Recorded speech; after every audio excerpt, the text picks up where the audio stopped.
Good evening, ladies and gentlemen. It's so nice of you to have come to the next program of Anifilm. My name is Radek Rosen-Seidelbart. This evening is definitely not about me. It's about animators and about a very important animator, director, the producer of The Simpsons, director of other films such as Monsters Incorporated or Ice Age, etc. And without further ado, I would like to thank you for coming. And now I'm passing the floor to David Silverman. So please welcome.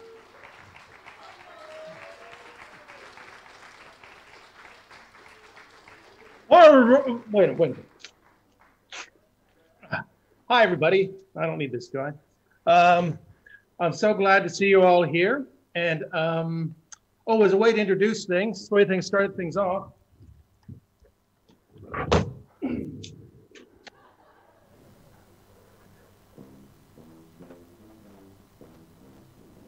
Come closer. You need to closer. David. How's that? It was brilliant. We saw you perfectly, but we didn't hear the sound. So this time, if you closer, Genius. Wonderful. Yes, exactly. That's it? Yeah. Not again. There we go. All right. Cool. Thank you for a beautiful introduction. So the floor is yours now. Well, thank you very much. Hello, everybody. And again, apologies for not being there in person. I very much wanted to visit. I have not been to the Czech Republic, let alone your fair city. So, but I am happy to do my presentation nonetheless. I have a green screen, as you can see, just a green screen of my actual room over here. This is wonderful. But that will allow me to, well, for one thing, I can change the lighting if I need to, like that. But also I can show you films in the background, which I will when we get to that. But first of all, I thought I'd show you basically how I got started as a cartoonist. So I'm going to switch over to desktop over here. And here we go. So now you may have noticed that I was playing the tuba. I guess you didn't notice that.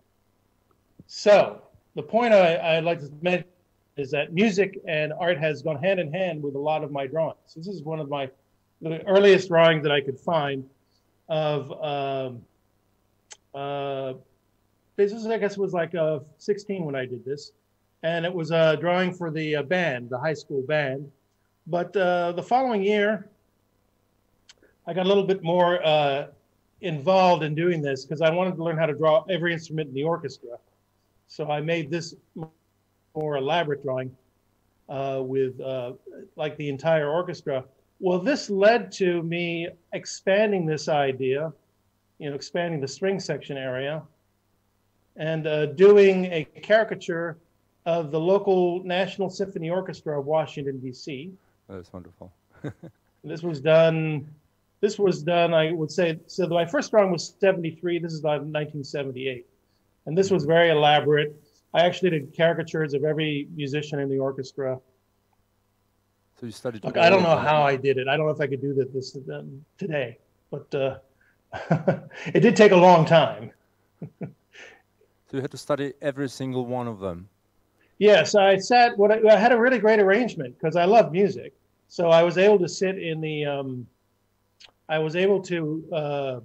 sit in the, basically concert hall with a pair of field glasses and watch rehearsals. So it was wonderful because I learned a lot, not only about the musicians, but I learned a lot about music too. So, so was it the time you picked up tuba? Yes, at the same time I picked up tuba. In fact, going back to that drawing, this gentleman here, Dave Bergunier, taught me how to play. And here you can see he's on the phone with me. That's how I looked at that time. So anyhow, Um, oh, I think what I should do is at this point, well, I'll get back to that. I'm going to show you at some point old flip books I did about the age of 9. But actually, I can do that right now. Why don't we do that right now? Yeah. So around the same time I was cartooning, I was also taking my embryonic steps at animating, as you can see here. See helium on an outhouse, inflates a house. Now, I don't know if this influenced Up, but, you know, it's an early idea, but I never showed it to Pete Docter. You know, the things kids do when they have a flip book and some pencils. So, and you were 9, okay? So you were 9. Yes, I was 9, 8, 9 o'clock. The dancing fish. It's a dancing fish. Probably inspired by, you know, the dancing frog. The big mouth, another fishy tail.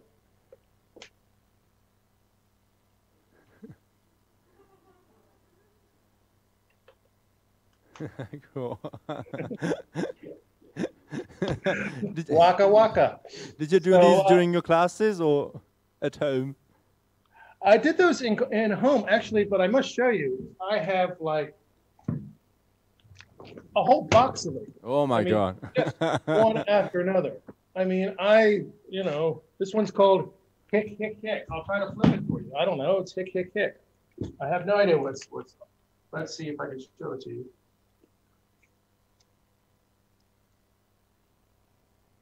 It's a drunk on a building girders, you know. Yeah, I did tons of these. I was already starting to animate, but for some reason, when I got to high school, I decided, well, I can't be a cartoonist. I should be an architect. So I took architectural drawing classes, which were useful. But fortunately, I had a couple of teachers who said, well, actually one in particular, I had an art teacher. I was taking art classes as well. I was drawing some crazy cartoon, and she looked at me and said, David, don't be an architect. Be a cartoonist. You're just too good. And I was like, what, me? Okay. What a great teacher. Yeah, she was great. She was great. That literally changed my direction right in that time. So I did. So basically, thanks to her encouragement. Do you find it useful that you were interested in architecture today? In animating? Yes, absolutely. I think it's a very good resource for, like, you know, knowledge of understanding of, well, say, architecture and also building design, but also, you know, I'm learning how to do like art draftsman lettering is very useful for lettering, you know, and so forth. So basically any artistic discipline. I'm not saying you need to take architecture to be an animator or a director or whatever, but any artistic discipline that you have a fascination for is going to help you, you know, somewhere down the line. So let's see, we were over here. Yeah, so when I got to the University of Maryland, I continued doing drawings for like the band. And we had a wonderful concert with this gentleman named Peter Schickele, who created a fictional composer named Petey Hugh Buck that maybe some of you have heard of. Very great comedy. He came and performed with us. So I did this drawing, which he appreciated. Then when I got to UCLA, I joined the marching band. I was a band cartoonist, and I would do drawings for the band. And that also was a great practice for me. Here I am, I'm sort of channeling Asterix and Obelix. Oh, yeah. As you can see, I love that cartoon. I actually lived for a year when I was a kid. When I was doing these flip books, I was actually living in Europe with my parents took us to Europe.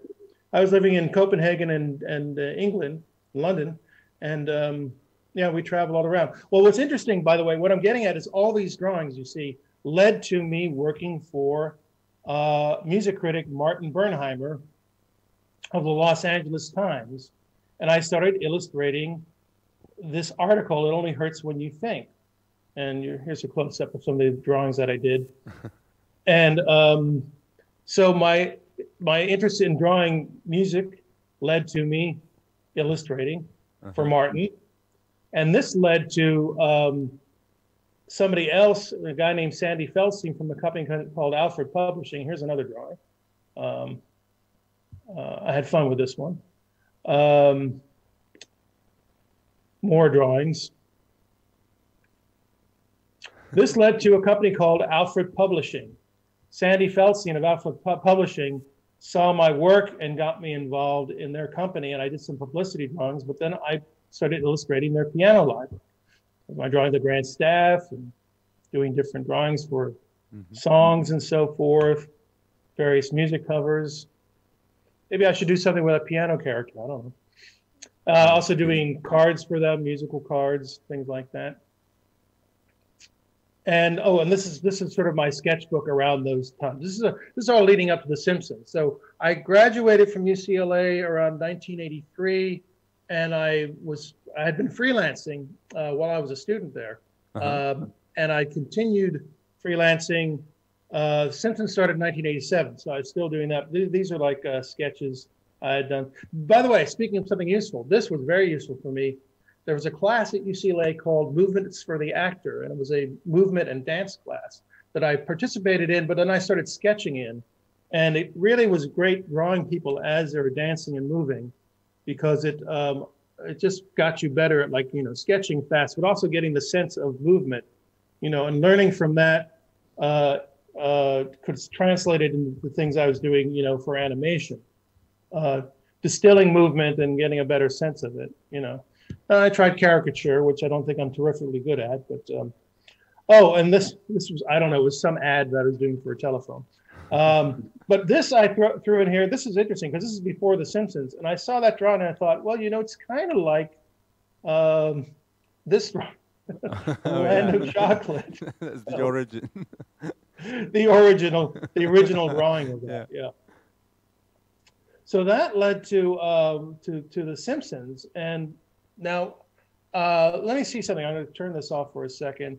A show of hands in the audience. You know that The Simpsons started as shorts on a program called The Tracy Ullman Show. A show of hands of who knew that. Anybody? Okay. Not very many of you. Not very many of you. Yes, it started as shorts on The Tracy Ullman Show. And now that I'll get around to, let me find this. Now that we figured out how we can do this without it, going badly, let me see if I can find.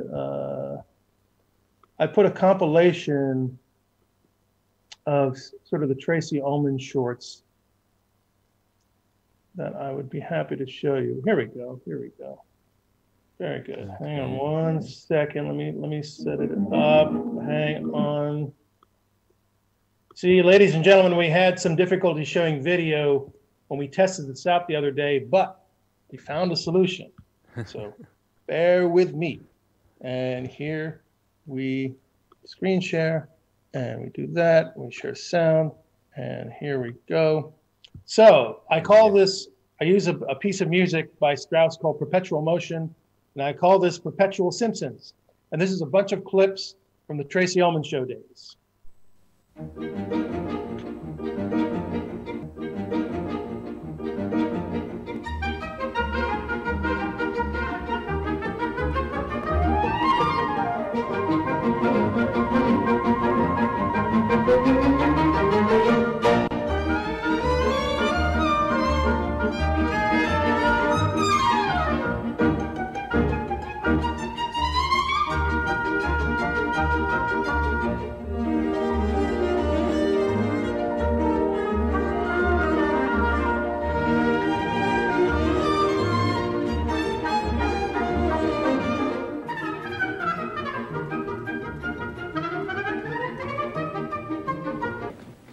What the hell did you do to my head?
that That's was as far great. as you got. I guess it's only going to show us so much.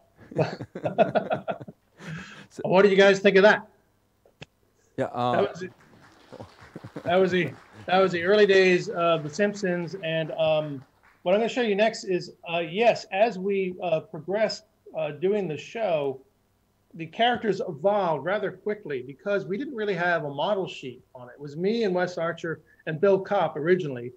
Bill Kopp left out for the first 15 episodes, I guess, and we ended up doing 48 in total. Bill Kopp, Wes Archer, and myself, and we literally had a week to do a minute 15 seconds, minute 20 seconds, which is not a lot of time. And we were not only animating, we're also cleaning it up. So we had a lot of work to do. So we're sort of going like, well, how are you drawing Bart this week? Oh, how are you drawing Homer this week?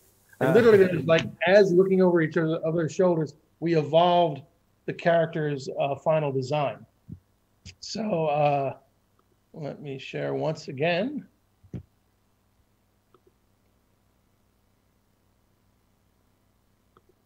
There we go. Uh-huh. And so you can see here is like this is like Bart and Lisa, a drawing that I had from like the second episode we did. And here's one of the last ones we did. It's a sketch, but you can sort of see how they evolved. Like Bart's head became this and Lisa's head became that. And this was just about, I don't know, like a few months before we started production on the series. So that's a quick way to show the evolution. But here's some, these are like from 87 to 88. And characters introduced on the show were the 5 Simpson characters, of course, but also Grandpa and Krusty the Clown and Itchy and Scratchy. And that's about it. That was the whole gang of that. So no more Springfield. Oh, no other people from Springfield. Just these. Nope. We actually didn't know the name of the city they were in was Springfield. Actually, for a while, Wes and I didn't know what were the names of the parents because they were just referred to as Mom and Dad. And he said, "Oh, it's Homer and Marge." And I said, "Okay." And then he said, "Oh, by the way, Homer works at the nuclear power plant." We laughed. We thought that was an interesting occupation. Seemed a little bit different. And sorry. I was going to say this was like we did it in chunks of like when we worked from March of '87 to September of '87. And this was the last one we did of that bunch, number 20. It was called World War III. Anyhow, what were you saying? So were the characters pretty much set at the time, or like what Marge would be like in the future, or what Homer was to be? Or Homer, that's a very good question. Homer's personality and Bart's personality probably progressed the most in the shorts. Marge's personality, not so much. Lisa, not so much. In many ways, Maggie's did, because Maggie was always silent. And as different shorts came up, Maggie seemed to be rather remarkably resourceful for a toddler or for a human in general. She seemed to be super baby. So I would say those 3 characters were in their development stages. Lisa's personality didn't get developed really until we started doing the title sequence. Oh, by the way, I should go back. This is the first drawing that I did or anybody did of Homer choking Bart. And it was this is like, actually was a freeze frame. So it wasn't the throttling animation that came later. But this was just a freeze frame. It was called Family Portrait, and that was the final portrait. Everybody's happy. And this is unusual. This is actually, generally speaking, I didn't have a lot of drawings of the characters in my sketchbook, but this was for an episode called Bart the Hero, and Homer was that was my drawing of Bart running and being pushed out the door, and that was a burglar and the announcer. So this is one of the last episodes we did. It was called Bart's Nightmare, and I think it's interesting because with some adjustments, you can see how this was getting close to what the characters eventually looked like in the Tracy Ullman show. I'm sorry, the start of the series, some months later. And this is sort of my own sort of personal how to draw a character, trying to break it down. Do you ever get back to these, like for yourself? Do you ever get back to these old sketches? Oh, yes. When you do not do masterclass. Yes, I mean, I've done that. I've done a lot of posts. You can follow me on Twitter, if you like, Tubatron, Tubatron. And I often post many of these drawings that you see here. Actually, I saw one that I said, Oh, that's you know, I was looking at one. I said, I've been looking for this drawing. I've been looking for this drawing of Grandpa. I think I got to post that one. That's pretty wacko.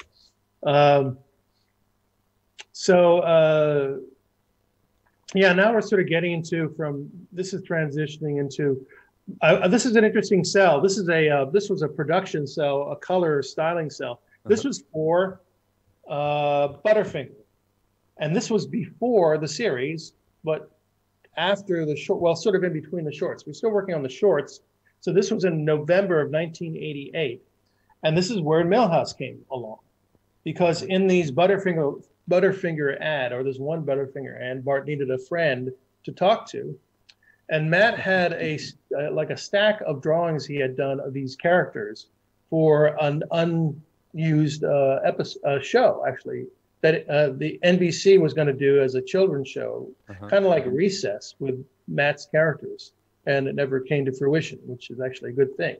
Many of those characters ended up in Springfield.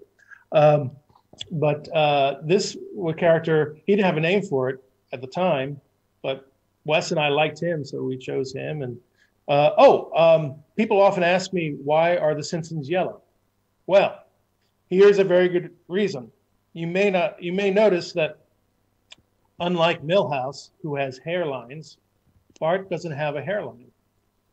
And that gives you an interesting problem. Surprise. I mean, if Milhouse was the first character, the Simpsons may never have been yellow, because then they could paint him like normal cartoon flesh color. But with Bart's hair like this, the cartoon flesh color idea doesn't really work. It doesn't. He would look very strange. Maybe we'll try that and later on, see how Bart looks with a cartoon flesh color hair. But yellow worked. You sort of like accepted it as a skin color, you accepted it as a hair color. Well, Bart, Lisa, and Maggie didn't have a hairline, and rather than destroy the integrity of that graphic idea, Georgie Pelusi, the color stylist, decided to make them yellow. Now, she didn't tell anybody, she just did it. Matt loved it, we loved it, and that's what happened. Well, yeah, go ahead. That's not actually the only characteristics of the design, right? Right, there's the two other and these. Right, the overbite. Well, that was based on Matt Groening's drawings. If you've ever seen Life, I'll bring up Life and Hell if anybody's not seen that. Now, by the way, this is one of the original the sketches of me for doing the title sequence, but we'll get to that in a minute. But let me bring up Life in Hell. This is just in case you have not seen Life in Hell. Life in Hell. And this is a comic that Matt Groening was doing at the time. That's how he got the attention of James L. Brooks in the first place. Hang on one second, ladies and gentlemen. And here we go.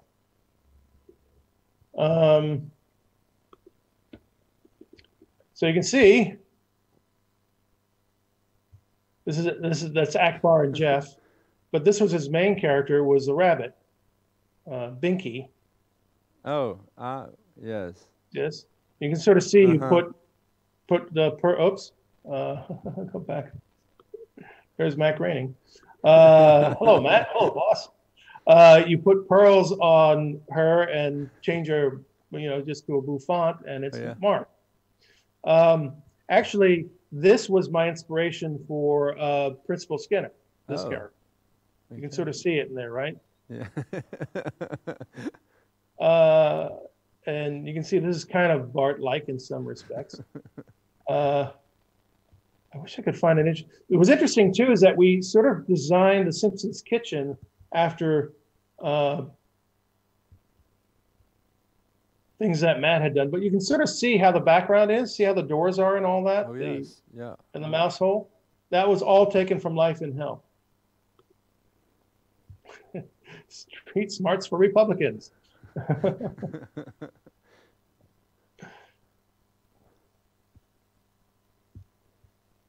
Oh, it's Marge. No, it's not Marge. So you basically stole all these, okay? Yeah, exactly. Well, we did because we're doing the Tracy, when we're doing the Tracy Ullman shorts, we would borrow these compositions. We did it deliberately. I mean, because, Hmm.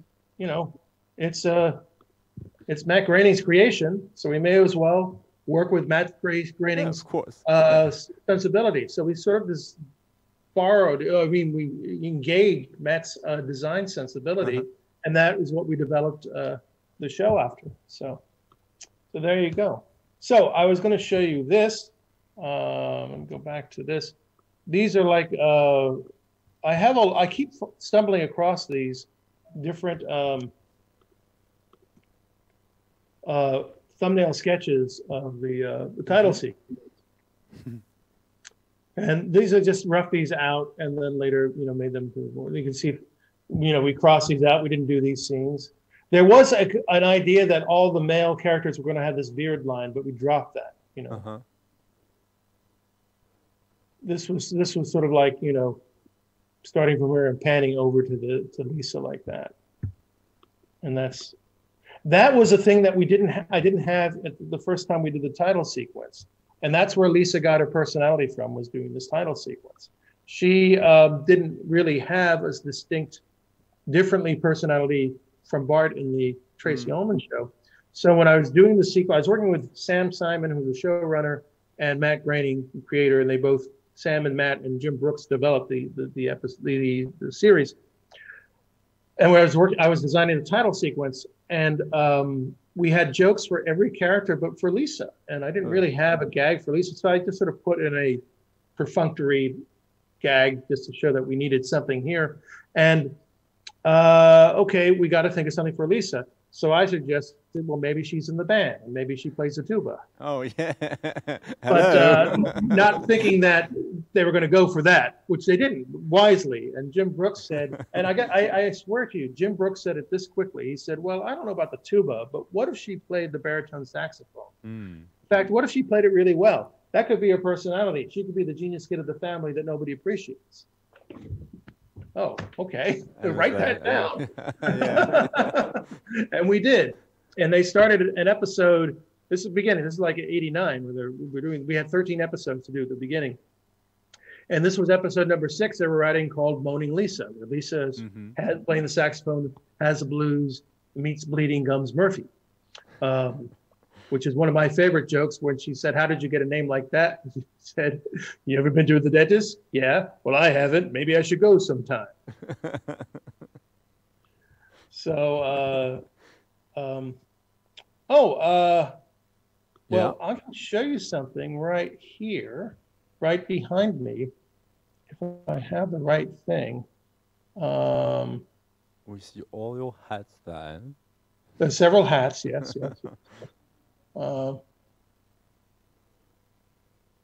Let's see.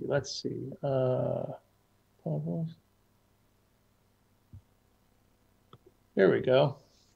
Here's a animatic of the main title sequence. Cool. So this is how we first sort of pitched the title sequence. So you can see that a lot of the gags will get out of the way completely. Oh, like yeah. that. Yeah, it's fine. Thanks. Yeah. So a lot of gags are similar. Yeah, a lot of that was already there, right? Yeah, so this is all this part was cut out. We didn't have that. We just cut right to that part, to that coming in. Saxophone, finally. There we go.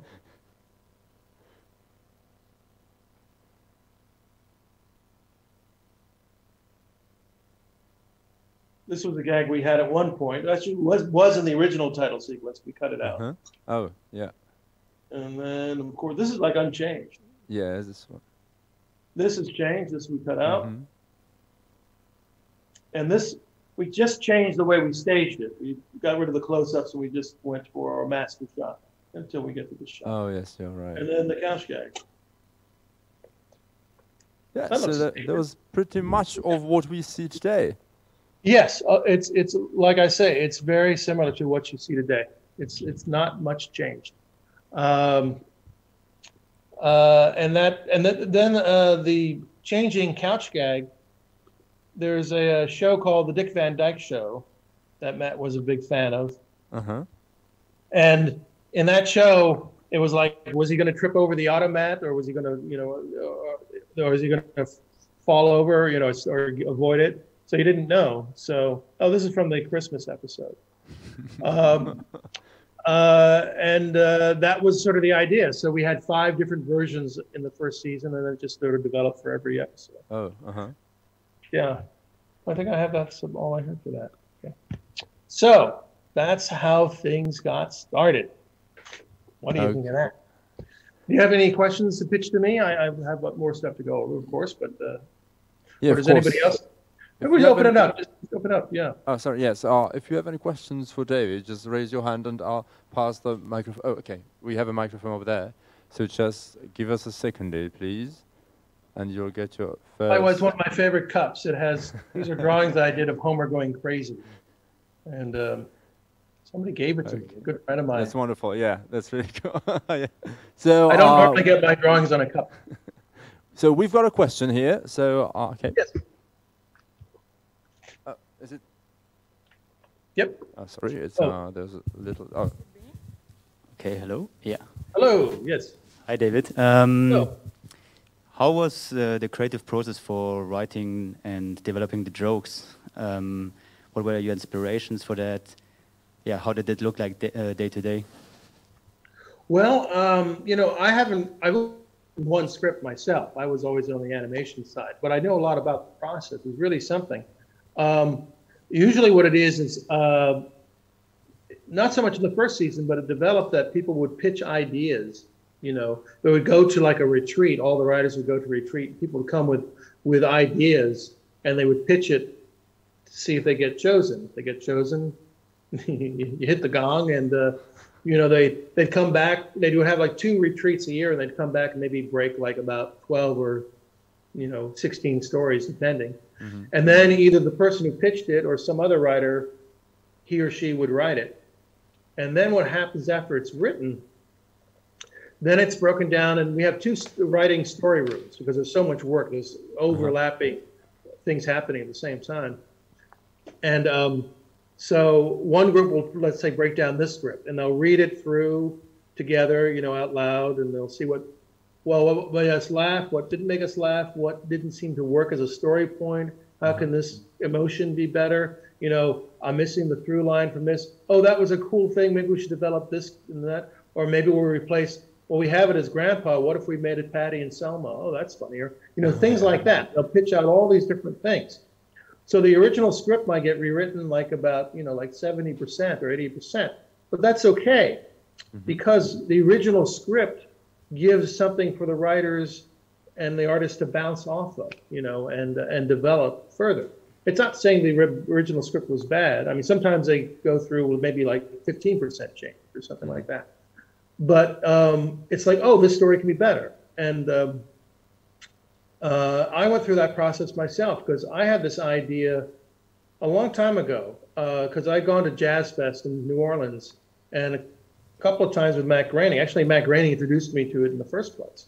I remember we were traveling there once, and we had this notion: what if Lisa and the family go to New Orleans and they're playing, Lisa's playing the saxophone at Jazz Fest? Oh, yeah. Said, great idea, but we couldn't really think of a story. And then I had like I guess I woke up one morning and said, "Oh wait, I have an idea. What if the Simpsons are there and Lisa's lost her mojo? She really doesn't want to play the saxophone anymore. She's depressed for whatever reason." I didn't have the reason yet, but in New Orleans, she meets Bleeding Gums Murphy's nephew, and she gets her groove back. And she either plays at a club or she plays at Jazz Fest, and they're having a Bleeding Gums Murphy retrospective or something like that. So I pitched this idea to Al Jean, the showrunner, just like in the break room, at the writers area at Fox Studios. And he just sort of looked like this and said, "Well, that's great. Do you want to write it?" And I was like, wonderful. And I said, "I haven't really written a Simpsons script. I've worked on a lot of them." So I said, "Do you want to co-write it with one of the other writers?" That'd be great. So I pitched it to, I'm friends with most of the writers, but pretty friendly with Ryan Kelly, And not only did he like it, because this is in March of 2017. Yeah, it was March of 2017. And he said, I'm going to Jazz Fest. And I said, oh, I'm going to Jazz Fest too. In fact, I'll be playing there with Paul Sanchez. And he said, oh, okay, great. So we met up at Jazz Fest, and afterwards we broke the story down and we started writing. And it took a year later. It came out a year later, but that's pretty fast. The fact that I pitched it and he wanted to do it right away, because I had no expectation of that. I was pitching it as an idea for maybe later in the season, or actually for next season, really, because I assumed they had broken all the shows down for the year. Yeah, so we got right away to it, and I'll try to show you something from it I'll look around and try to show you Homer eating everything in sight. Okay. Okay. So there's a long-winded answer. Well, yeah. So. Well, tell you what. Let me show you some animation stuff. How about that? Let's go back to that idea. I think one of the more famous things that I had done was Homer skipping in the Land of Chocolate. So let me see if I have this ready. I do have this ready. So let me share the screen. Unlike many other times, things that I've animated, the drawings are missing, but I managed to save these drawings. This is I think it was about a 22 cycle sequence. So there's Homer. Yeah. And I broke it down onto, I put it on Photoshop. Hang on a second. That's not Photoshop. Okay. Let me get Mr. Braining out of the way. Here it is. So we can see that, right? Yeah, it's fine. Yeah, so.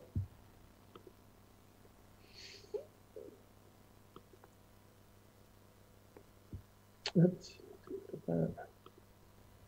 And let's play it. So this is a little slower. But you can see what I had fun with this is the hang time. So he starts from here and he leaps up. And then what makes it work for me is not only the way his sort of turns into these sort of elegant curves, but just sort of the hang time. So this is a matter of like basically going from this drawing to say that drawing, and just carefully in-betweening to get that sort of hang time up there.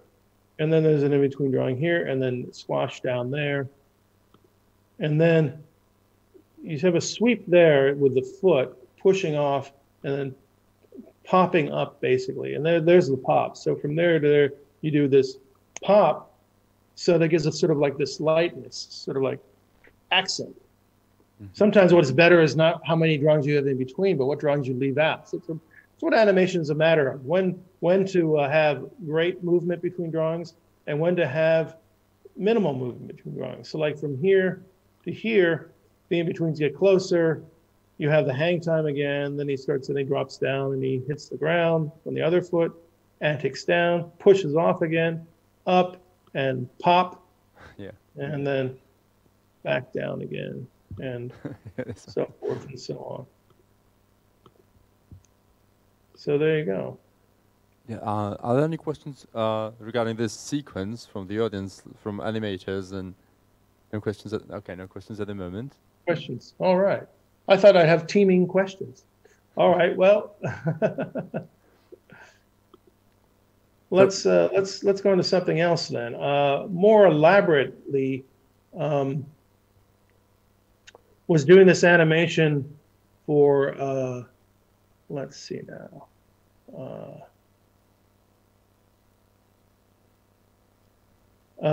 Chili animation.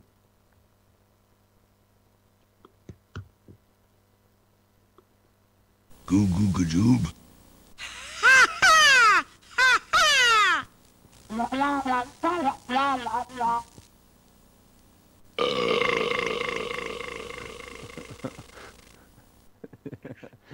So that's a little bit more intricate.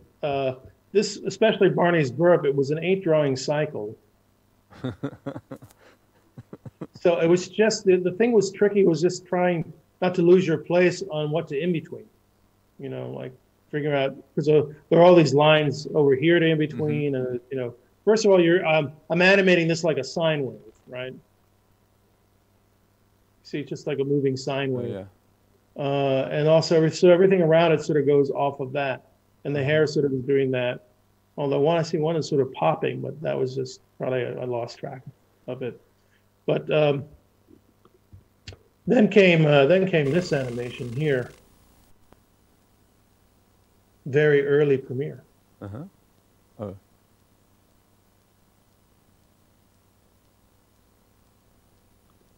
So that was really interesting to do. Now for that, in many ways, what I did is I kind of started out with some like a key. This was sort of like a key pose here. You can see at the beginning, Mm-hmm. and then I probably had like something like around here. Yeah. Oh, probably I probably hadn't made the hands wavy at this point, but just sort of like, and like another key pose about here. So now you can tell the key poses because they're the ones that are the most worked out.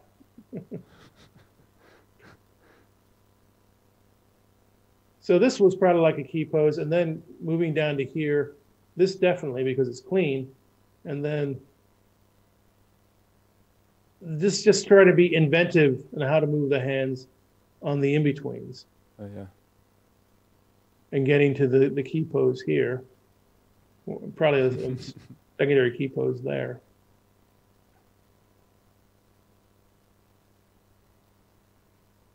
To get to your final pose. Oh, yeah. But again, just sort of thinking of ways to sort of liquefy the characters as we're moving them.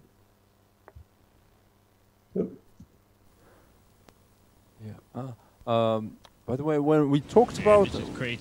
Yeah, oh yeah, Go. sorry, just yeah, you can of course. I'll edit keep it. going. Yeah, sure. Hang on a second. Let me go back to that. So just a few more, couple more tests.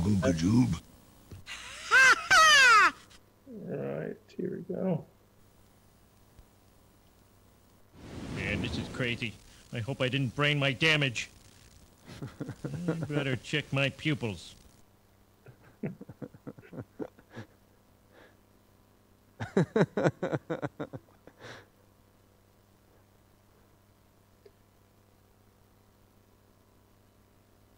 So what was interesting about this is we had this joke that actually, because of the background, the color, you couldn't really Man, see this it, is crazy. is that we had his hair jumping over Uh-huh. his two hairs. And, you know, I worked on this, you know, his face gets sucked in and it jumps like that. I like that. He looks like a weird parrot, doesn't he? Yeah. But unfortunately, the background was too dark. You couldn't see the hairs jumping. Go! What I liked about this is that his shirts and shoulders stay about the same, but he looks from left to right in a very interesting way. Yeah. You can see that it comes out, and then you see, you sort of anticipate, and then you pop it out like that, and then you settle.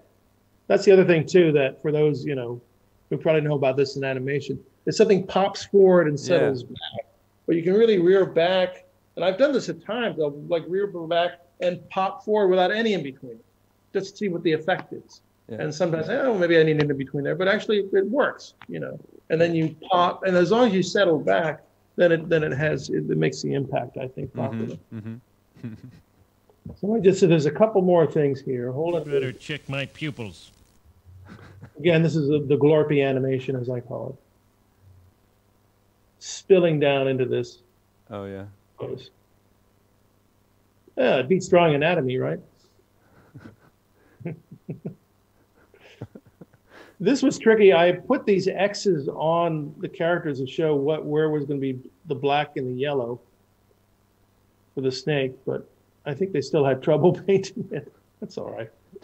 It worked out fine. And this is the first appearance of the coyote, voiced by the great Johnny Cash. Oh. So I always liked that. And I don't know how they painted it, but they figured it out because I didn't give them much instructions.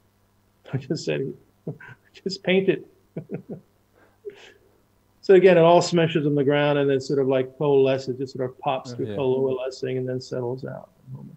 Antics and again, antiquing and then popping up and settling like that. Now the next thing, this is our Rocky and Bullwinkle couch gag. For those of you familiar with Rocky and Bullwinkle, it was, this was a sort of like, in the Rocky and Bullwinkle show, they had this weird blurb.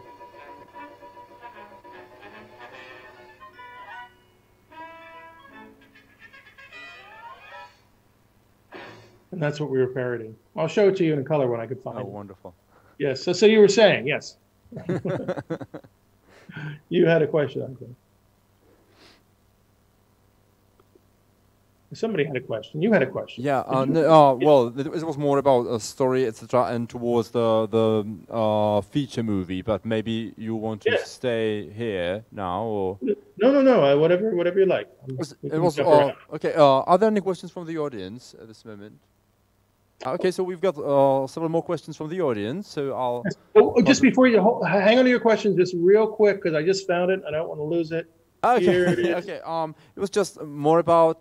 When you started working on The Simpsons, they were they are short stories, right? Okay. Here you go.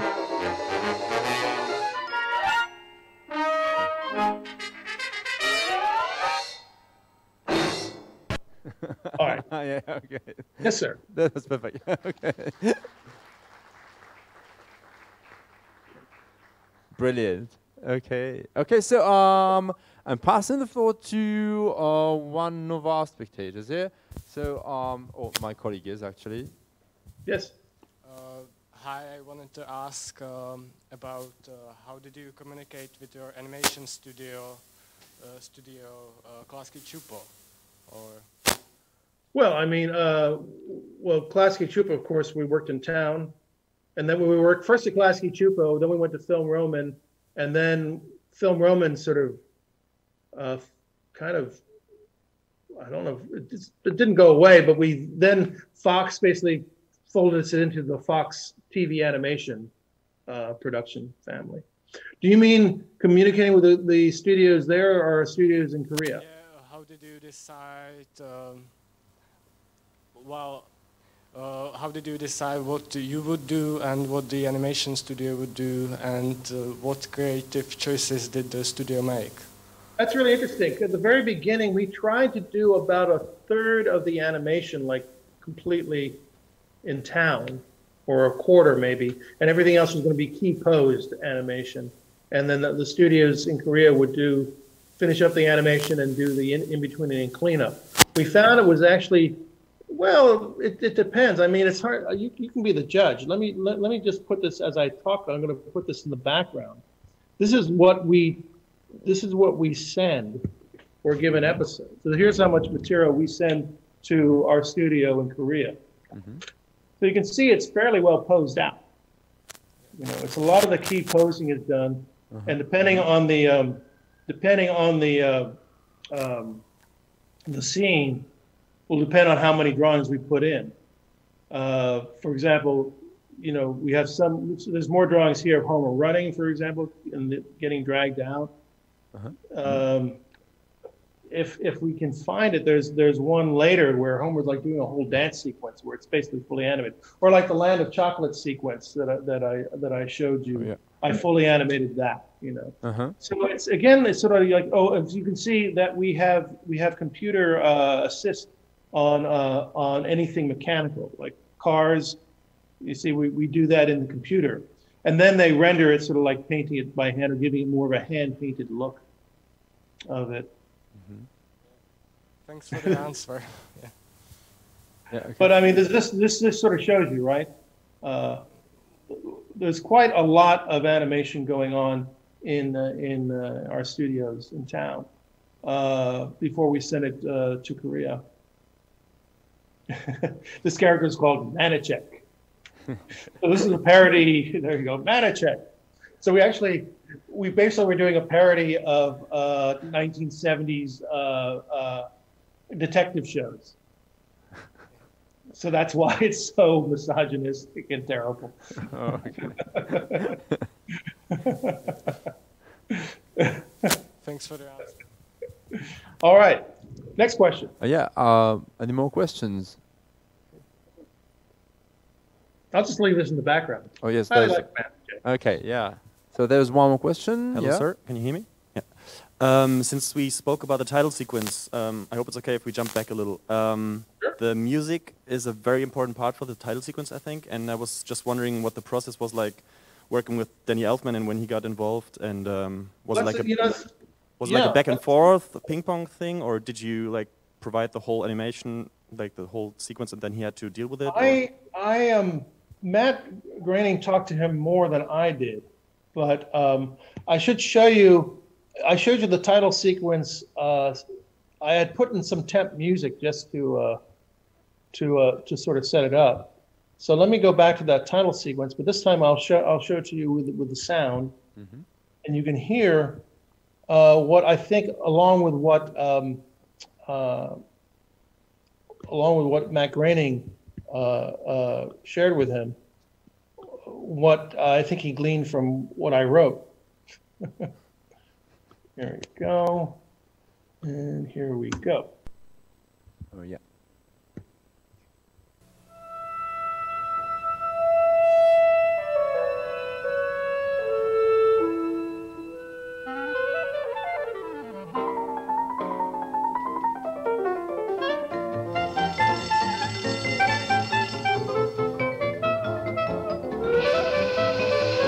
So I think you can see or hear, rather,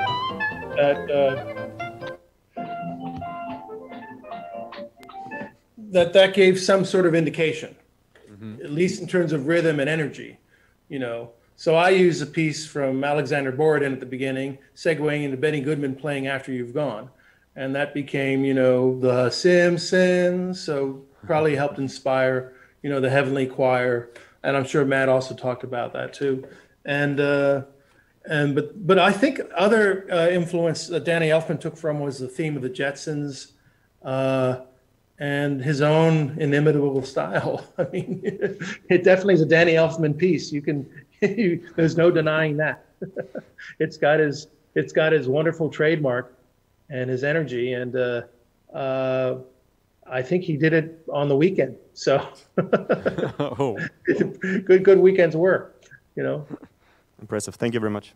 Yeah. Oh, and to continue with that, and of course we had the great Alf Clausen as our music editor our music composer for many seasons until relatively recently, and now it's being handled by a group out of Hans Zimmer's studio called I think it's called Bleeding Fingers, but they're basically Hans Zimmer has a studio where he has like other composers who work on their own stuff and work with Hans on other projects. And Bleeding Fingers is doing the music now. Oh, go to the next question, but I want to show you something about music. We were talking about this earlier, but go ahead. Okay, so are there any more questions at the moment? Okay, we have one more over there. So just please wait a second before we chance to think manage to, yeah. Hi. Hello. I'm just looking for another piece of film, but go ahead. I have a production question. It's like in the beginning, the show was like no one knows it's going to be a popular show, right? So how big was the team in the beginning? Because animation is quite expensive, especially without computers back then. And how big was the team in the beginning, and how it grew up over the time?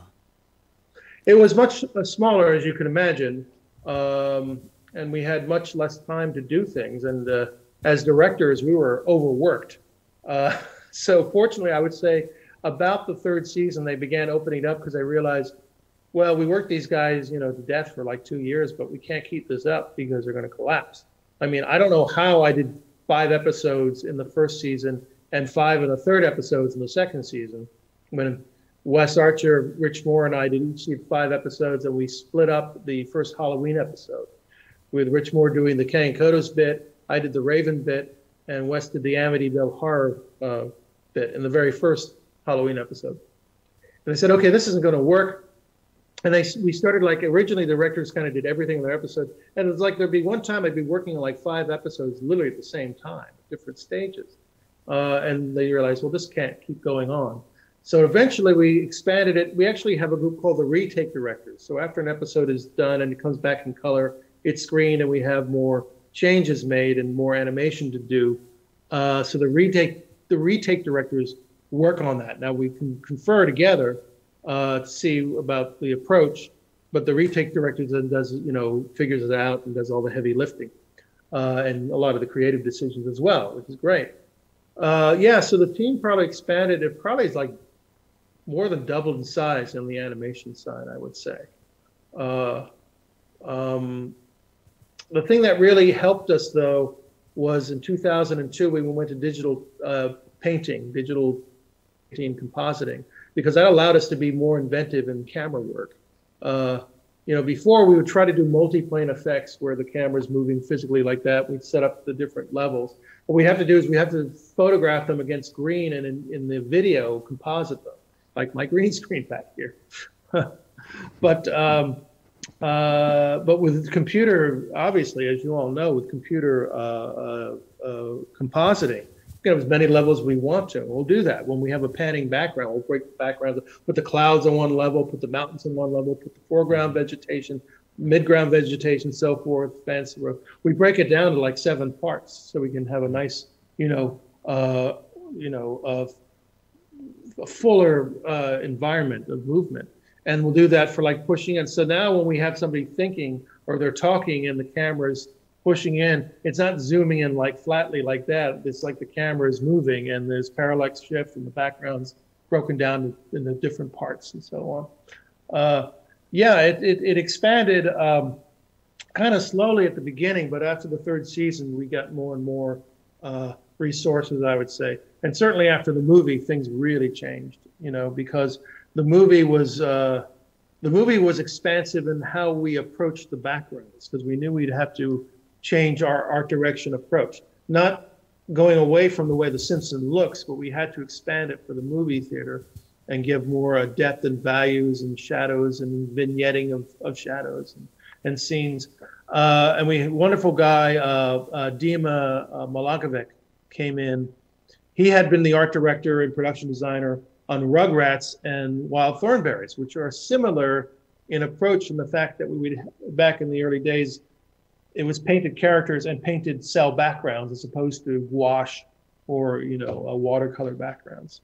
So he was able to expand those films, and he came on and he stayed on. He's now head of color, and he's essentially our sort of head production designer in many respects. He really puts on a beautiful look on the episodes. Speaking of which, I don't know when you'll get to see this, but this coming Sunday's episode, really beautiful.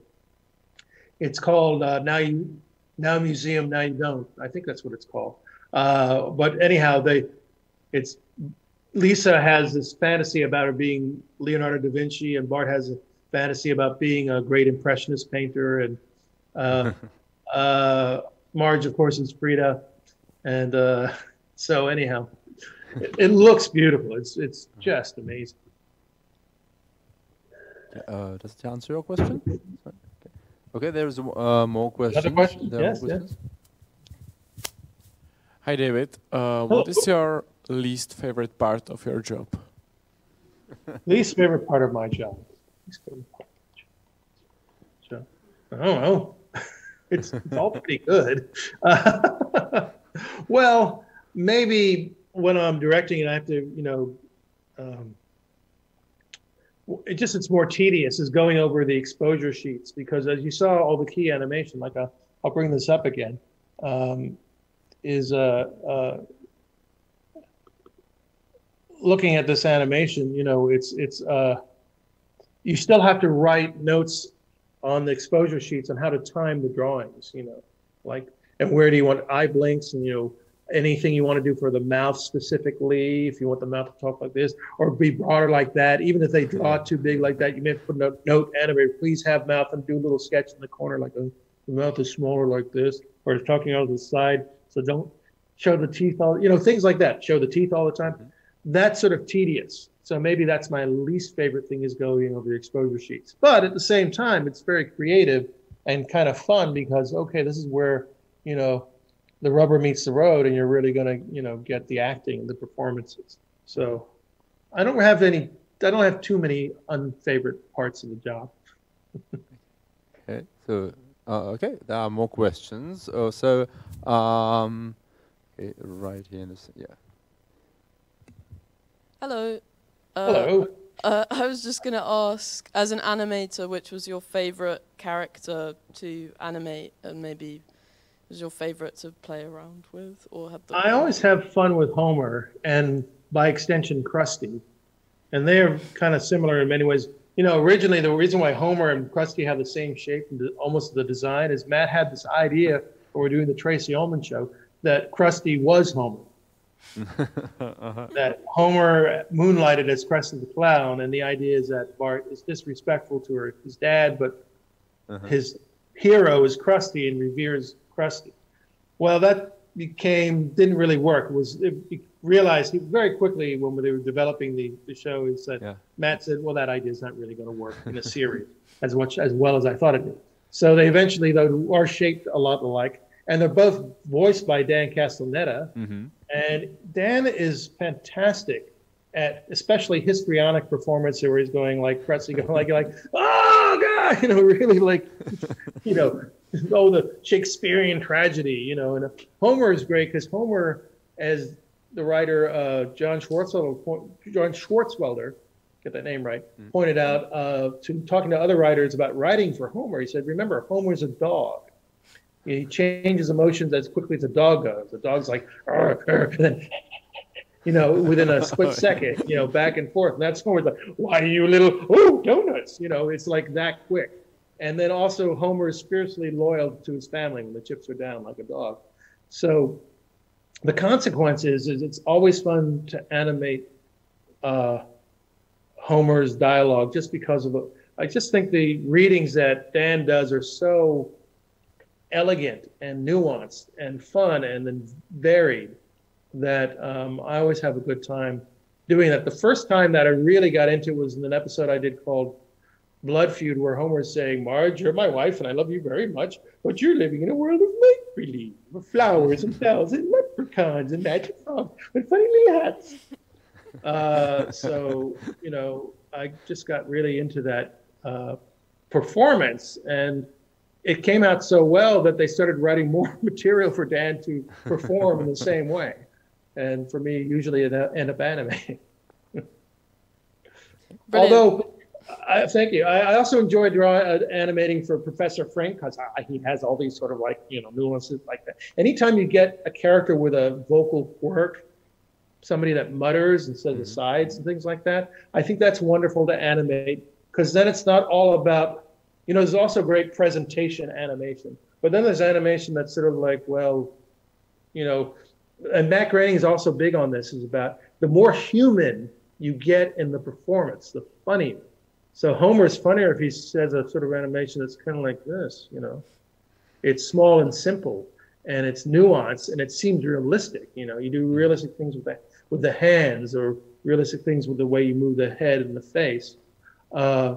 You try to get that subtlety, and when you get it, and it's really funny for any animation. I think the first time I noticed that was when the first Rescuers, because you had two characters that Fumford a lot. You had Bernard performed by Bob Newhart. I don't think pirate would bury things over there. So that kind of thing. And you had the great Joe Flynn, who was known as a Fumfer. I'm a Medusa. I try to get a little kid there. So it's not like you're doing an oration type acting. You're speaking very clearly, like Pinocchio or something like that, or Jiminy Cricket saying, "Come on, Pinocchio." It's stuttering, it's stammering, it's human, and so consequently, animating the characters are hilarious because these are weird drawings that are acting like human beings. How bizarre! Thank you. So I encourage that. Actually, we've got to the directorial aspects of your work, and and you also mentioned the movie, Simpsons the movie. How was it for you to shift from the shorter stories of the series to an actual feature? It was, it's very interesting how challenging it was for all of us. And here you have Jim Brooks, who is no stranger to movies, but he found it was one of the hardest things for him to crack. And I was in the story room. I was very involved in the story room and working out the film. I was there quite a lot. But it's interesting how certain things in the first version of the script that we came up, we had a table read in the summer of 2005, and 2 years later we had the movie, 2007. The first table read, there was a lot of things different. There was a whole different approach to the main villain, Cargill. He was a downtrodden, underfunded head of the EPA. We had this whole backstory. We realized, you know what? It's kind of funny, but we don't really care about this character. We don't care about his backstory. We care about the Simpsons and what's happening to them. So nuts to that, we're going to change him.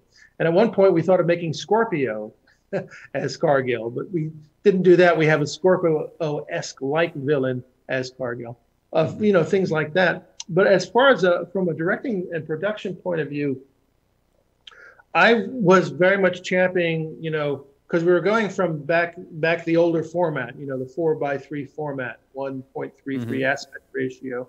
And I didn't want to go to a 1:7:7 or 1:8:5 ratio. 1:8:5 is American widescreen and 1:7:7 is European widescreen, which is actually 16:9 is 1:7:7.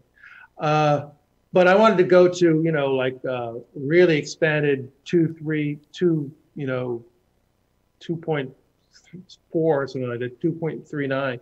I guess it's 2.39 is the actual, but it's essentially a CinemaScope type of, because I want to go from like this format to this format. So we actually opened it in 1:7:7, and then when the Simpsons, after the Itchy and Scratchy cartoon, you're all a bunch of suckers. When the Simpsons movie came out, we expanded it to 2.39, and I looked at a lot of, especially early CinemaScope films. Like there's a great one called A Bad Day at Black Rock, and I thought it was useful to look at because it had so many characters, and very well composed scenes with 8 characters or 9 characters. And I thought that was a very useful thing to look at from a compositional point of view. And also looked at It's a Mad, Mad, Mad, Mad World, also in sort of like, it wasn't in Cinerama, it was sort of fake Cinerama. It was more of a CinemaScope with a wider format. But again, you had like 10 characters who were like being well composed. The real, director with a real sense of theater and how to balance out characters on stage. So I found that very useful to look at, and I encouraged. I also had to have sequence directors because we had to get the film done so fast. All very talented people. Rich Moore, Mike Anderson, Lauren McMullen, and Steve Moore, and also occasionally a little bit of Raymond Percy and some other people helped out. But I encouraged them also to look at these films and and get sort of used to the idea of really using the space. And I wanted to do things with the characters really small in the big broad space, or like really one character's here and one character's there. Really take advantage of the big wider canvas. And that sort of translated into the show. When we went back to the show and we went digital, then we went to 16:9. We went to 1:7:7 when the movie was out, after the movie, and continues that. Yeah, thanks for answering that.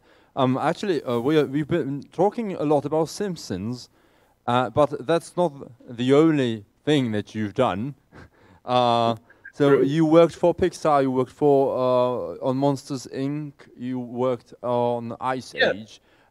Well, I was at Simpsons, and I actually got a call from DreamWorks, from Jeffrey Katzenberg's office, about doing, directing features. And at this point, before that was around, remember this is like 1996, and as far as Pixar goes, I didn't even think about that. Pixar had come up with one film at that point, Toy Story had come out, but I got a call from the DreamWorks, and I thought, I've been on The Simpsons now like 9 years, and this can't last forever. Riot. Yeah, I know. How was I supposed to? Well, you didn't know 1996. Oh no, this will go on forever and a day. But you have this prediction department at Simpsons, don't you? That's right. We didn't predict that at the time. So I went to DreamWorks, but then I got a call from Steve Jobs, like directly. I thought it was a joke. But it turned out actually the reason why Steve Jobs heard about me because his brother-in-law at the time was a Simpson writer. I didn't know that. Rich Appel, who I had done an episode of his called Mother Simpson, where he meet Homer's mother. And he named Homer's mother after his wife at the time, which was Mona Simpson. Mona Simpson is a famous writer and the biological sister of Steve Jobs. Steve Jobs was put up for adoption, and as you know, Steve Jobs and Mona are very close. So Rich Appel, he asked Rich Appel, "Who do you know on The Simpsons that you recommend?" And he, for some reason, recommended me. So I got involved at Pixar and was then assigned to be co-director on Monsters, Inc. with the wonderful Pete Docter directing, and I learned a lot, had a great time. Basically, a lot that I learned on that I helped translate when I did the Simpsons movie. And then what happened at the end of Monsters, I had intended to stay at Pixar, but I liked living in San Francisco, but I went down to Los Angeles and was visiting all my Simpson pals on the shores of Malibu. And I said, I kind of miss it down here. And they kind of said, come back. And I said, yeah, I think I do. So times being where I came back. But when I came back to Fox, Chris Meledandri, who now runs Illumination, was head of the Fox animation department and was working with Ice Age and wanted me to help out on Ice Age. They're having some story problems at the time. So I recommended two writers who were Simpson writers who now have great careers in writing punch-up and animated features, John Vitti and Mike Reese, because they were no longer working on the show. And then I came on and I worked at, I had met Chris Wedge, who runs Blue Sky Animation. And I worked on that film for a number of months, actually, and got a story editor credit or something like that. So that was great. So I was happy because I got to work at DreamWorks and at Pixar and at Blue Sky. And then my close friend, Eric Goldberg, who is the animator of Genie and of Phil in Hercules and co-directed Pocahontas. He's just a brilliant animator, Rhapsody in Blue sequence. He and I met each other when we were teenagers, actually. Well, he was directing the animation in the Looney Tunes Back in Action. And he got me involved in that, too. So I worked at Warner Brothers Animation for a little bit before going back full-time as Simpsons as supervising director again at the end of 2003. But along the way, I directed another Simpson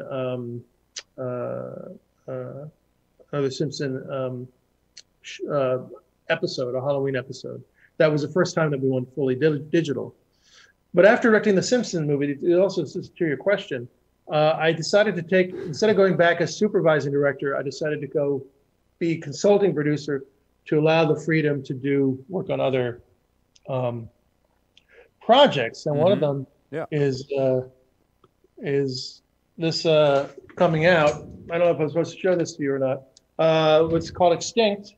And that's what I want. That's what was my next question. Yes. So just pretend you didn't see this, but here's like a little clip. That I'll show you. These are characters are called Flummels. And anyhow, I can't show you too much more. So before I get in trouble, I'll say that's that. What do you guys think of that? It's a very funny film. Thank you. I think it looks beautiful. It looks really beautiful. It's got some great characters. It's got a great vocal. Here's another image from it. Oh, that's cool. That's cool. That's really cool. It's a lot of fun. Here's another image from it. So, Olive whale. So is it ready yet? Is it when is it coming? It'll be out next year. Coming out next year. Oh, we have it finished. We had it finished just before the pandemic shut everything down here, just in February. We were at Skywalker Sound doing the final sound design, and I'm very happy with it. I think you all will like it. Okay. Thanks for invitation to the movie. But we have a distributor in Europe, in the UK, and I think you're going to start seeing some promo materials coming out. Okay. I've got yes. Do we have any questions? Okay, cool. So we have some more questions from the audience. We've got a few more minutes still. So. Hey, David. Do you hear me? Hello. I can. So, I hope this question won't be too controversial, but I've heard and read a lot of opinions that the Czech voice acting of The Simpsons was better than the original. So what do you as a person and you as the Simpsons studio think about it? If it's better, same, worse, or anything? I have mixed feelings about it as well, so to cheer you up. You mean the Czech, the voice actors in Czech Republic? Yeah, I've heard that even your studio of The Simpsons, that they gave recognition to the Czech voice acting of it. I don't know if it's true. I've just heard or read it. So I think it's if you all like it, that's fantastic. But I actually haven't heard it myself. So. You should. But I won't get it. I don't speak Czech, so I don't know. Well, it's more about I listen to Dvorak. That's about it. Well, you should listen more to the voice, like the type of voice, the cartoony style of it, if you know what I mean. Okay. Not about the language. I'll listen to it. Okay. But, isn't that nice? I avoided the controversy. Okay, thanks for your answer. Certainly. Do we have any more questions? Well, okay. So I think we've got it's almost time. We've got a few more minutes. So let's see. Let me show you one other interesting piece of animation, if I can find it. It's Homer, and let's see. It's another Homer piece. Oh, this is interesting. Would you like to see what I looked like back in them days? Here's a promo piece that I found for Who Shot Mr. Burns. Yeah. So that might hold some interest. Uh-huh. It's always good going back to the past. Let's see. There we go. Plus an interview with the show's creator. Sorry about the quality. We can't. Yeah, we just hear the sound. Oh, you're gonna see it? Oh, I'm sorry. Yeah. So yeah. Let me try again. Oh shoot! I didn't press the button. Yeah. Sound was okay. Sound was perfect. But that was good. All right, let's do this again. Much better. Thanks. My apologies. There we go. Okay. Yeah. There we go. Take two. Plus an interview with the show's creator. That video. Ooh, you all talk big, but who here is going to stop me? It's a first for The Simpsons, a cliffhanger. We'll find out for sure who shot Mr. Burns next fall. Until then, we had to resort to begging to try to get the answer. Well, the person who shot Mr. Burns... Matt Groening, The Simpsons creator, wouldn't tell us. I swear it won't be, oh, it's a dream. I know who did it. Hey, maybe executive producer James L. Brooks will talk. Well, what if I tell you somebody who it isn't? I mean, just to start you, it's not Bleeding Gums Murphy. Next, we tried to apply the answer from the guy who's in charge of animation. He almost gave in. Regarding who shot Mr. Burns, I can't tell you that. Burns cost me my groundskeeping job at the school. I lost my bar. And finally, the executive producer, David Merkin, gave us our one exclusive tidbit. Homer is arrested at some point. Homer! That's all I can tell you. So you should keep that in confidence, and you too. Mr. Burns was the closest thing I ever had to a friend. But he fired me. Well, at least we know more than most people, and we got a chance to find out some more Simpsons trivia.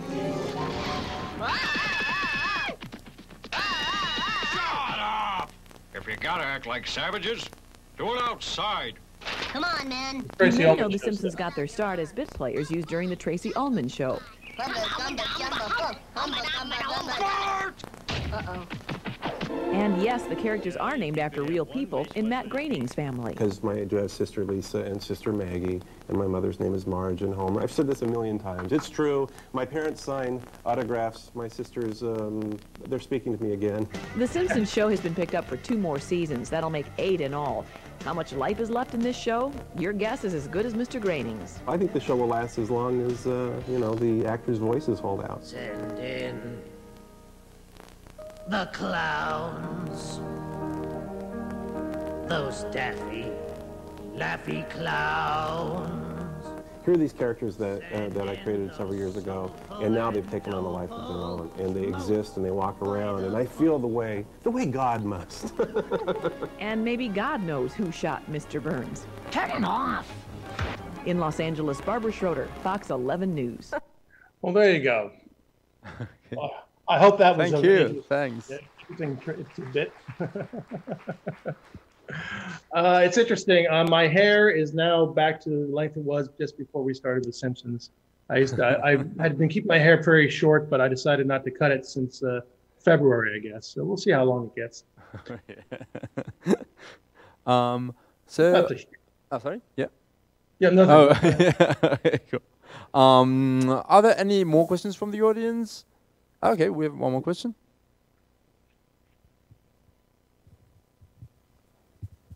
Hello there. I have one question.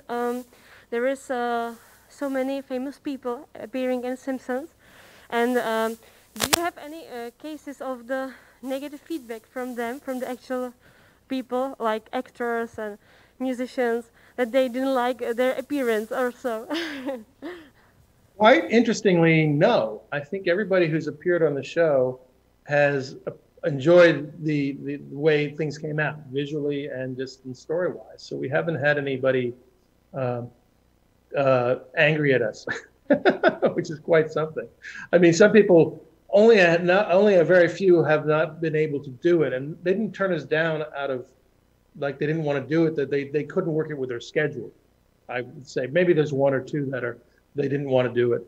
But in each case, their inability has basically been rewarded by the person that we eventually got instead was, oh, that's even a better choice. So no, we've been very fortunate in that regard. And I really, there have been so many great guest voice actors. It's hard to say who your favorite is. Our favorite reoccurring one, of course, is Albert Brooks and also Kelsey Grammer as Sideshow Bob. He's been terrific every time. But yeah, it's really quite something. We're very happy about some guests that we're having coming up this year. So I'm not sure who I'm allowed to say. Yeah, that's great. Thank you. And there was one more question. Yeah. What advice would you give your younger self regarding animation or working in animation? I probably would tell my younger self, do more live drawing, okay, stupid. You can draw. You draw pretty well, but if you studied anatomy more, you'd probably be better. So what do you say, gang? That's sort of the main thing I think I would have given. And also, I think the other thing is, when you're noticing the development of computer animation, maybe you should have paid more attention. I'd gone to some very early SIGGRAPH. SIGGRAPH means Special Interest Group Computer Graphics. What SIGGRAPH is an anagram of. And but very early on, I'd gone to some things. This is before there was anything like Pixar. Even before, I would say, there was the Lucas Computer Graphics Division that became Pixar. So, yeah, I've known some people who have been in the business a long time that have gone the distance, shall we say. Okay, cool. Yeah? Can I ask another one? Simpsons to me was always very critical towards society, or like bringing up interesting topics. Was there anything that you couldn't do? Like, was there any topics you couldn't address or political things? Well, here's the thing. We don't try to get specifically political to specific political leaders. I mean, if we do it in a broad way. Remember, we had George H. Bush on in an episode called Two Bad Neighbors. But our conceit was we weren't going to do anything really political, which drove some of the writers crazy. But that was a joke. That was part of the joke. That wasn't going to be political. It's literally going to be like Bart's Dennis the Menace and George H. Bush is Mr. Wilson. So we would avoid things that are too timely, that are too topical, that would, you do certain specific political jokes about Reagan and Clinton, and nobody's going to know what you're talking about now. So we try to do things that are more broad strokes, social problems that probably aren't going to be resolved. Problems with immigration, problems with pollution, problems with gender bias and things like that. Issues that always are probably going to be something that people are going to have opinions about and be in the news in some way or another. So. Thanks. Yeah. So thanks for that. Okay. There's still a question. I think Sorry, this is one of the last ones. So there's been a lot of memes or funny pictures about conspiracies in The Simpsons and about foretelling the future, especially large or even devastating events. So do you have some kind of fortune teller or someone among your studio knowing all this, what will happen in the future? Or how do you know all this stuff? I can't say. Well, you got to travel to the future all the time, and it's a hassle. Like just like Terminator, you got to show up naked and find clothing, and and then figure out what you're going to do, and then go back. No, it's really interesting. I mean, sometimes it's literally just a joke. I mean, people ask me, "How did you know Trump would be president?" Well, when we wrote that joke, Trump was running for president. People don't realize that. In 2000, Trump ran for president and didn't connect with the third independent party called the Reform Party. That was the party of Ross Perot, if anybody remembers that guy, who ran against George H. Bush and Clinton in the 1992 election. But the point is, that was a joke at the time we made. It was a simple, easy, low-hanging fruit joke to make about Donald Trump becoming president, which seemed absurd back in 2000. And that's how we predicted that.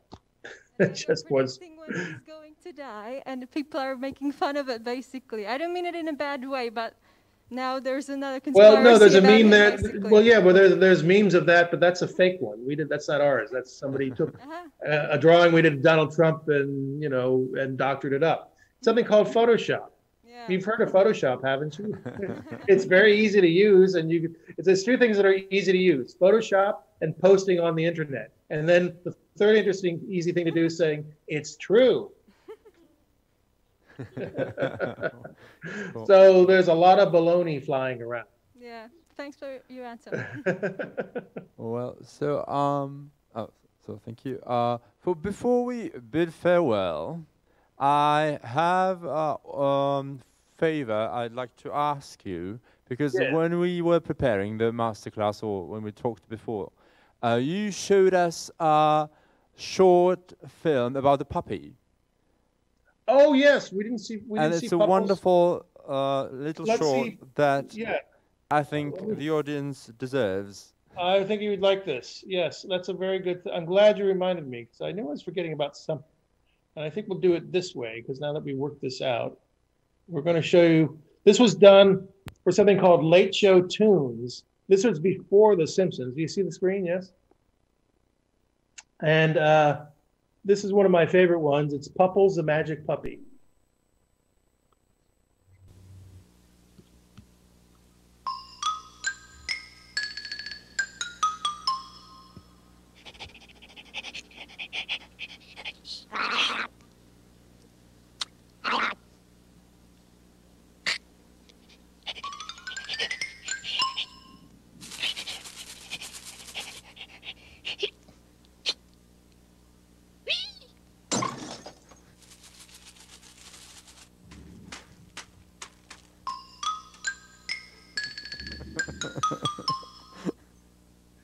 That's Pupples, everybody. There's some very interesting things of animation that I tried in this, by the way. Yeah, thank you so much for sharing this. Yeah, but actually, this sort of works in what we're talking about in terms of interesting approaches to animation.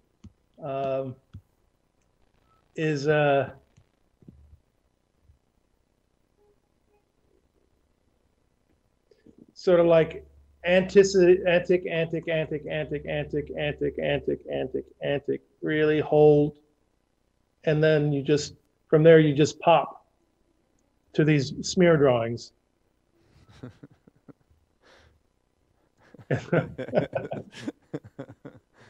You know, you pop out like that, and you contrast, and then you go like that, and then the slow drip of the saliva on a held drawing. This is, I always love this, is this is holding and one thing moving. And just before it hits the ground, he explodes again. Yeah. Pops out. There really is something Homerish in the dog. Yeah. Yeah, there's sort of things sort of like a little Homerish in it, I guess. I like that drawing. Again, this sort of saves a heap of in-betweening by doing this really fast. And then, you know, I like his walk cycle.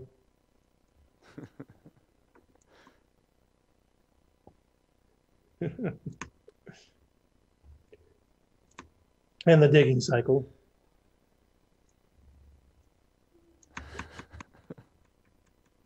Got to keep focus on camera.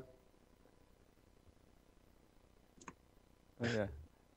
So it's just filled with stretch frames, you know. Mm-hmm. And I learned about that really looking at a lot of Disney and particularly Warner Brothers shorts, where they would do a ton of stretch frames like that to get action really fast. Because when you look at live action film frame by frame, you see blurs, and that's the same thing. When you move your hand like this, and you'd see a smear of unfocused hand moving fast, and that's essentially what a smear frame or a blur frame is, or a stretch frame. So. Yeah. Okay. So thank you very much for sharing this little movie, and I think it's the time is up actually. So. Oh, it is? Oh, I thought we'd only been talking a half hour. Okay. Yeah. So we've been it's been an hour and a half. So the time's up now. But thank you very much, David, for being with us. Well, this tonight, but it's your noon, right? Or around noon, midday. Let's see, what is it? Yeah, still is. Yeah, it's still daytime. Yeah. Right. Okay. That's well, I'm so sorry. I would love to be there and meet you all in person, you know, and have a drink. But I guess I got to get to work, and you guys got to go have a drink. Well, we actually won't, because you know because of the situation, the bars are closed. Oh, yeah. And the bars are closed, aren't they? At least you don't need to be so sorry, and you know, because we will not be drinking together tonight. All right. Well, in that case, there we go. I'll join you guys. Cool. So thank you very much, David. Thank you for spending. It was my pleasure. Yeah. Thank you very much, everybody. See you again sometime. Thank you.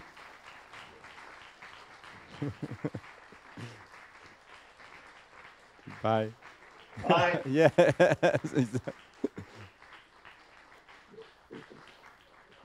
Tak já moc děkuju i vám, že jste přišli. Doufám, že jste si užili masterclass Davidu a doufám, že se uvidíme teda i na dalších projekcích a programech. Díky moc.